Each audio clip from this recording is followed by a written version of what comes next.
barnaamijkeena aflaanta waxaan ku soo qaadanaynaa atriishada caanka ah amaba atriishada ugu qatarsan jilida musalsalada Turkiga ee Tuba Pakistan.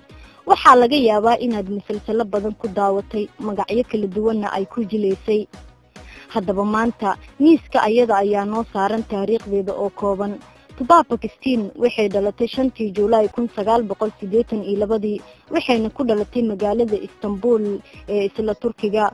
Tuba Pakistan musalsalkii ugu horeeyay oo ay tariisho ka noqotay wuxuu soo baxay 2003 wuxuuna ahaa musalsalkii Sultan Makami.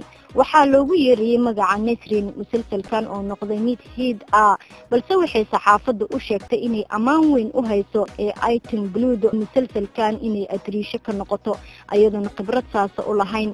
musalsalkii xigay wuxuu ahaa Jebrin Dekin oo soo baxay 2004 wuxuu ahaa musalsal jacayl ah oo qof walba daawadayna uu la dhacay. romantic qatara ayayna ku soo bandhigtay waxayna ku jileysay magaca Zariva waxayna mar kale heshay taageerayaal fara badan halkii ayayna ka sii waday jilista musalsalada.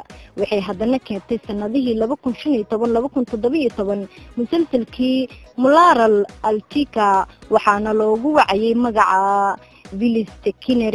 musalsalkan ayaa ahaa mid sii laba jibaaray taageerayaasheeda waxayna noqotay mid ku soo bandhigta jiliin aad u wanaagsan shaashadaha adduunkana aad looga daawado.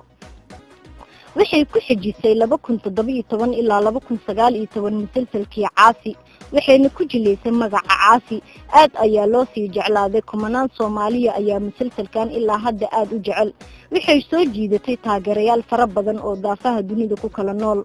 2010-2011 ayay la timid haddana musalsalka Gunujelin waxayna ku jileysay magaca Hazret. aad ayaana loogu ammaanay jiliinka fiican ay soo bandhigtay.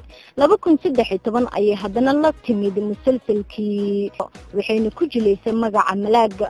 2014-2015 ayay haddana keentay musalsalkii Karabara Ashki waxayna ku jileysay magaca Elif.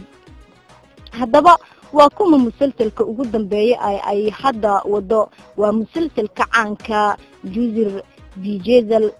nolosheeda qaaska haddaan ka hadalno Tuba Pakistan waxaa qaba atooraha caanka ay isku wadanka yihiin Onur Zaylak waxayna u haysaa 2 gabdhood oo lagu kala magacaabo Maya and Toprak. waxaa jiro filimaan badan oo ay Turki oo ay sameysay. sidoo kale intaas ayaan ku soo gabagabeynayaa barnaamijkii aan kaga hadlaynay atriishada caanka Tuba Pakistan. barnaamijyadan iyo kuwo kale oo ku xiiso geliya sidaad ula socoto ha moogaanina subscribe saxafi films.